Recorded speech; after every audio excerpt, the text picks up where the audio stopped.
പത്തനംതിട്ട തിരുവല്ലയിൽ അനുമതിയില്ലാതെ മണിപ്പൂരിൽ നിന്ന് കുട്ടികളെ എത്തിച്ചതിൽ നടപടിയുമായി ബാലാവകാശ കമ്മീഷൻ. കുട്ടികളെ കേന്ദ്രത്തിൽ നിന്ന് മാറ്റി. സാമൂഹ്യനീതി വകുപ്പിന്റെ അനുമതിയില്ലാതെയാണ് കുട്ടികളെ എത്തിച്ചതെന്ന് കമ്മീഷൻ കണ്ടെത്തി. ബാലാവകാശ കമ്മീഷൻ കഴിഞ്ഞ ദിവസം പരിശോധനയ്ക്കെത്തിയപ്പോൾ കണ്ട കുട്ടികളെ കാണാനില്ലെന്നും കണ്ടെത്തൽ. കഴിഞ്ഞ ദിവസം ഉണ്ടായിരുന്ന 53 കുട്ടികളിൽ 28 കുട്ടികൾ മാത്രമാണ് ഇന്നുള്ളത്. പോലീസ് SP-ക്ക് കിട്ടിയ ജില്ലാ പോലീസ് മേധാവിക്ക് കിട്ടിയ പരാതിയാണ്.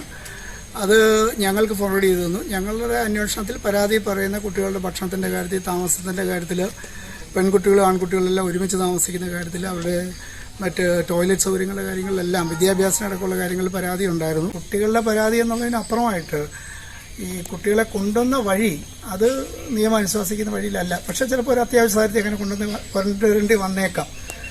പക്ഷെ അതിന് കാലതാമസം കൂടാതെ തന്നെ അതിനെ നിയമപരമാക്കണം. ഇപ്പോൾ 2-2.5 മാസമായിട്ട് ഇവിടെ നിൽക്കുമ്പോഴും അത്തരത്തിലൊരു സംഗതി ഉണ്ടായിട്ടില്ല.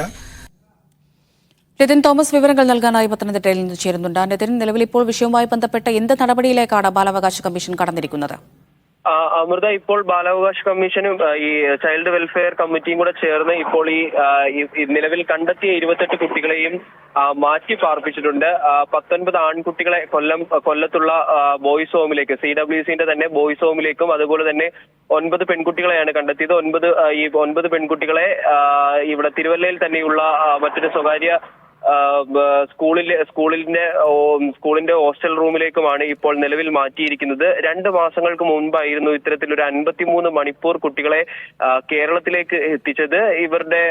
ഇവരിൽ ഒരു ഭൂരിഭാഗം കുട്ടികളുടെയും മാതാപിതാക്കളെ മണിപ്പൂർ കലാപത്തിൽ നഷ്ടപ്പെട്ടതാണ്. ചിലരുടെ മാതാപിതാക്കളുണ്ട്, എന്നാലും അവിടെ മണിപ്പൂരിൽ പെട്ടുകിടക്കുന്ന അവസ്ഥയാണ്. ഇത്തരത്തിലുള്ള ഒരു 53 കുട്ടികളെ, ഈ 53 കുട്ടികളുടെയും കഥ നമ്മൾ തന്നെ വാർത്തയായിട്ട് നൽകിയിട്ടുണ്ടായിരുന്നു. ഇവരെ ഇവിടേക്ക് എത്തിച്ചു. അതുപോലെ തന്നെ ഇവരുടെ തുടർ വിദ്യാഭ്യാസം ഈ സത്യം മിനിസ്ട്രീസ് മുഖേന തിരുവല്ലയിലുള്ള ഒരു സ്വകാര്യ സ്കൂളിൽ ഇവരുടെ വിദ്യാഭ്യാസം തുടരും എന്ന തുടരാനുള്ള ഒരു നടപടിയും ഇവർ എടുത്തിട്ടുണ്ട് എന്നുള്ള രീതിയിൽ നമ്മൾ വാർത്തകൾ നൽകിയിരുന്നു. എന്നാൽ ഇപ്പോൾ ഈ രഹസ്യാന്വേഷണ വിഭാഗം നടത്തിയ